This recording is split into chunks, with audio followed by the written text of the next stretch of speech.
Welcome back to the deep dive. Today we're getting into something really personal, something a lot of people just don't talk about enough, and honestly, something that can be completely debilitating. Yeah. We're talking about period pain. Mm. That feeling where you just have to put life on hold, canceling plans, maybe even feeling so sick from the pain you're actually vomiting. It's this, secret struggle for so many. It really is, and often the advice is just suck it up. Exactly. But what if? What if it didn't have to be like that? What if you could actually ease that pain and maybe even find more energy, more performance Yeah. by working with your body instead of fighting it? That's the big question, isn't it? That monthly cycle of just suffering, feeling Yeah. like you're always getting derailed from fitness goals or even just, normal life. It's really disheartening. Yeah. For way too long, we've just sort of accepted this as normal. But yeah, we're here to explore a different way, a really revolutionary approach, actually, based on personal experience, but also backed by some pretty compelling science. Right. That's our promise for this deep dive. We want to look at how using strategic movement that's actually tailored to your menstrual cycle, could totally transform how you feel about your body and seriously cut down on that discomfort. Think of it like finding a hidden key, maybe. A way to feel more in tune, more powerful, not just some days, but like every day of the month. Okay, so let's really paint that picture first, the struggle we're talking about. Maybe you've had those days where you're just stuck in bed. Mm-hmm.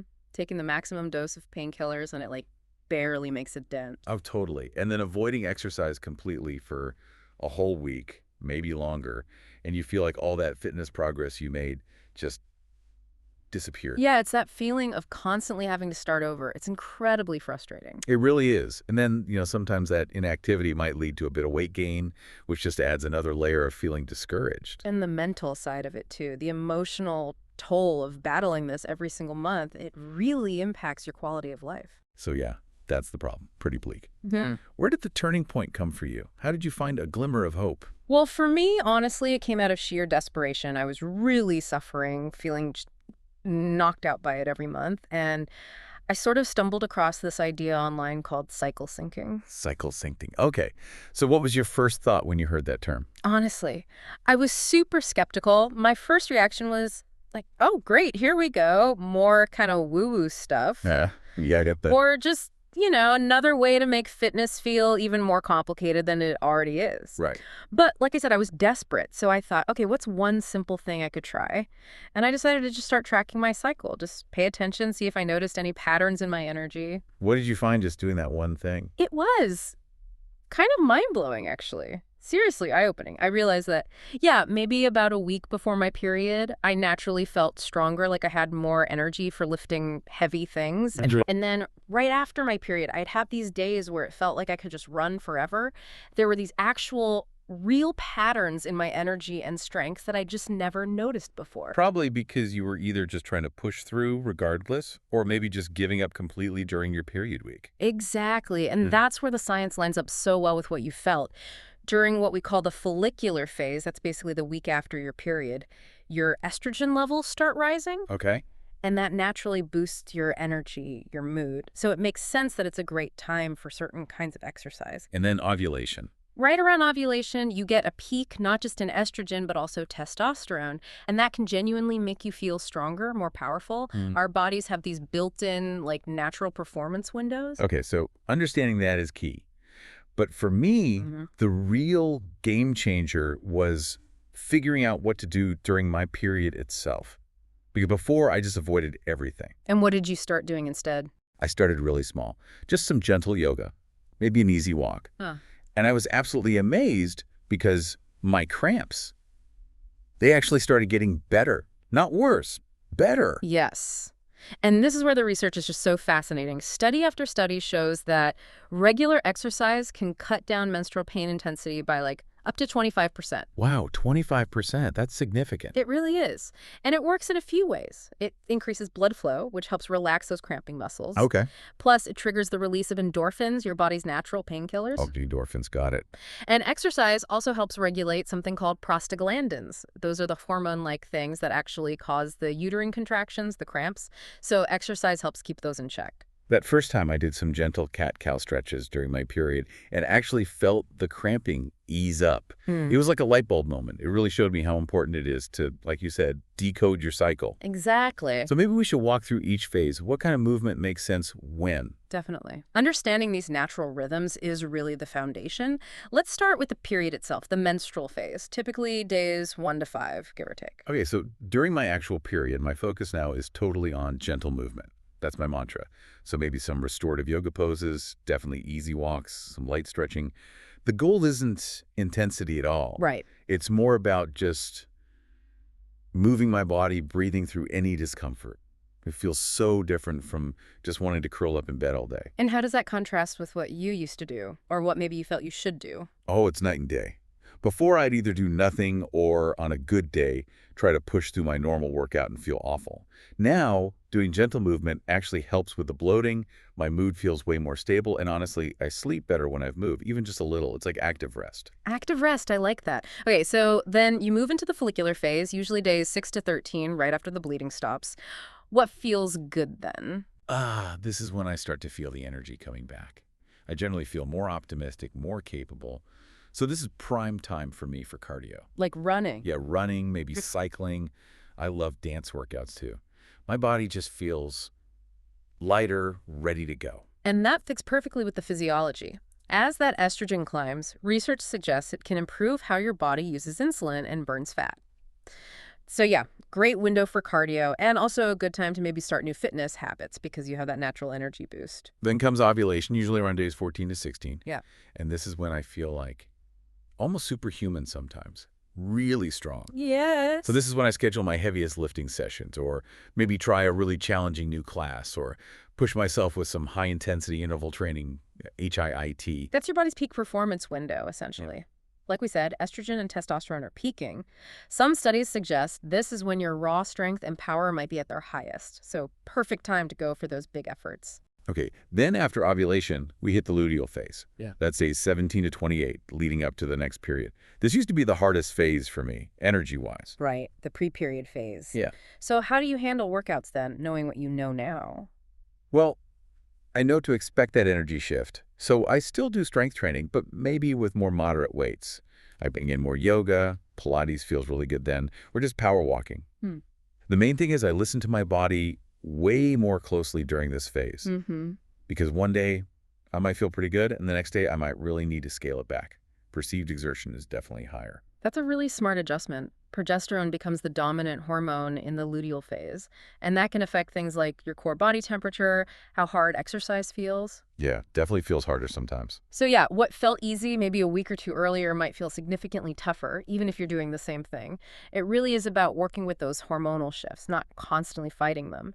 And you get better, more consistent results that way. Okay, let's circle back to the pain relief aspect, because honestly, for so many people listening, that's probably the biggest hurdle. You said your cramps went from like a 9 out of 10 down to a 3. That's huge. It really is life-changing, and the research backs this up consistently. Regular exercise, we're not talking anything crazy, maybe just 45 to 60 minutes 3 times a week can significantly reduce menstrual pain.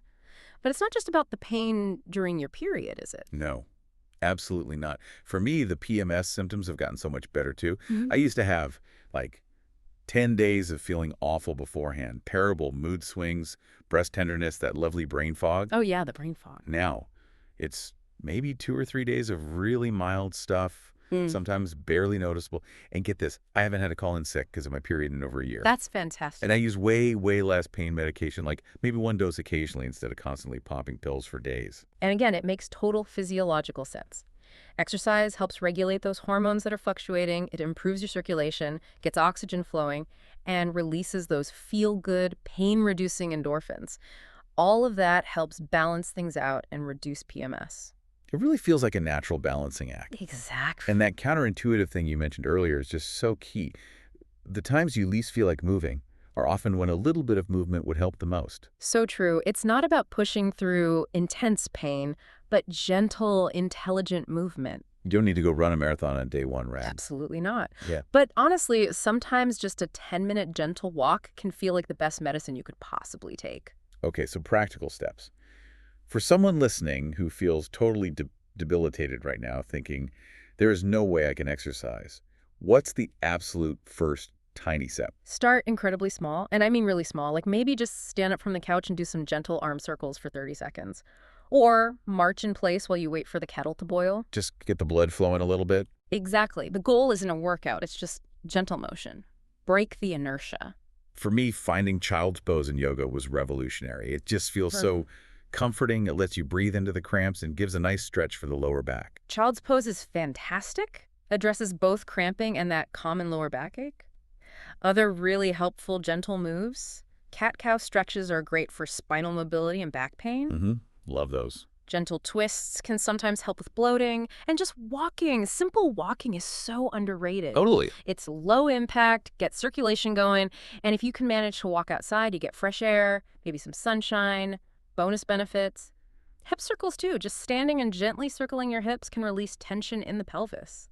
And gentle glute bridges, lying on your back, can help with back pain without straining your core. Okay, now, crucially, what should people avoid doing? Because I think a lot of us have made the mistake of trying to just power through our usual intense workout. Yeah, that's a common pitfall.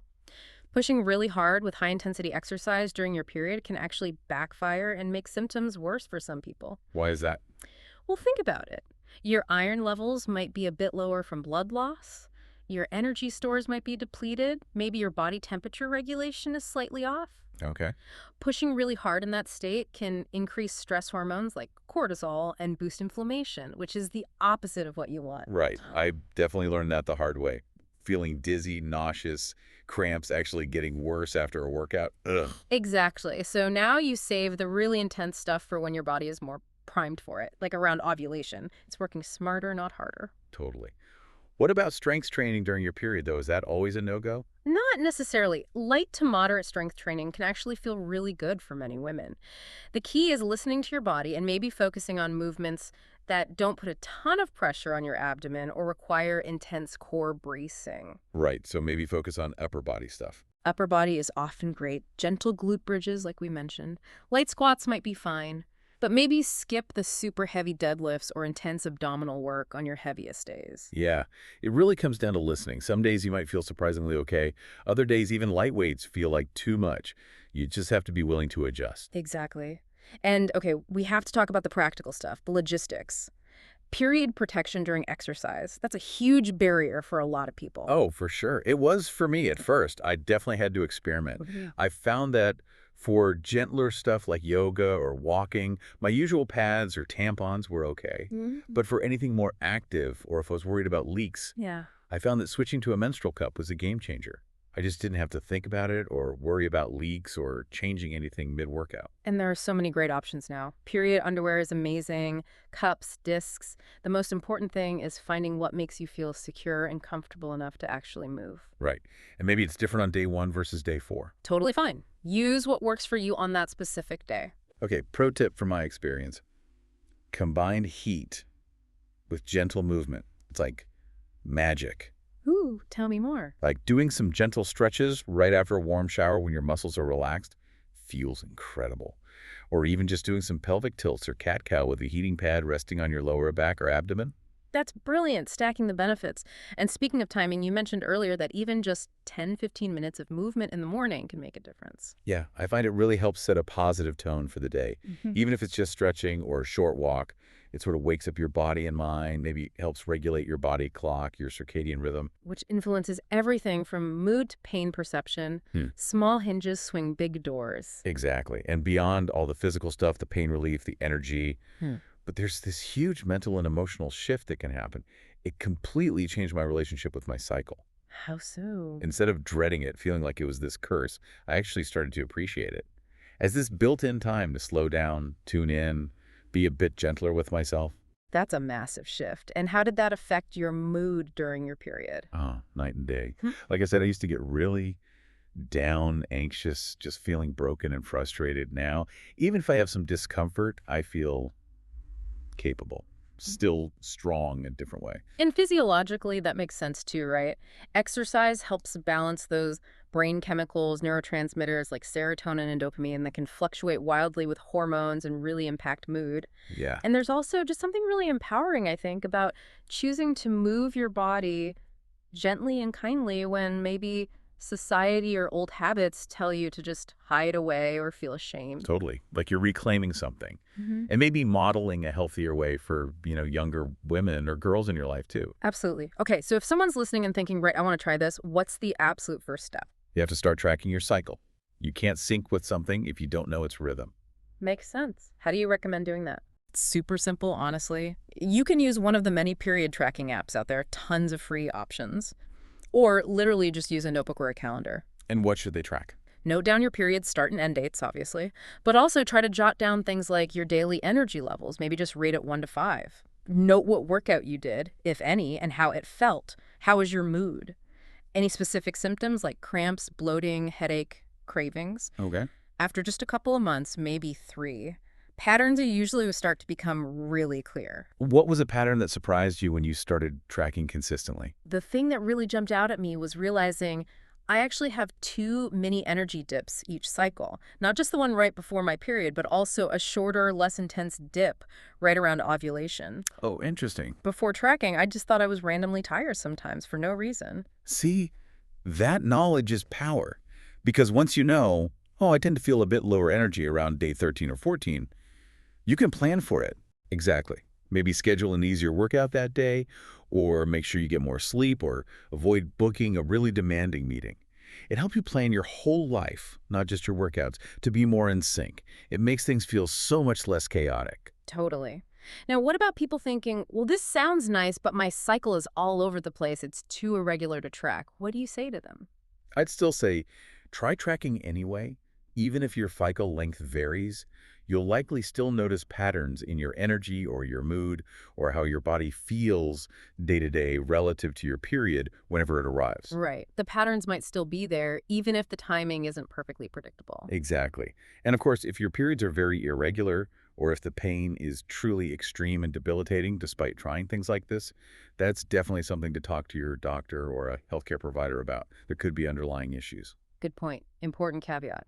But even in those cases, gentle movement is almost always still beneficial and worth exploring. Absolutely.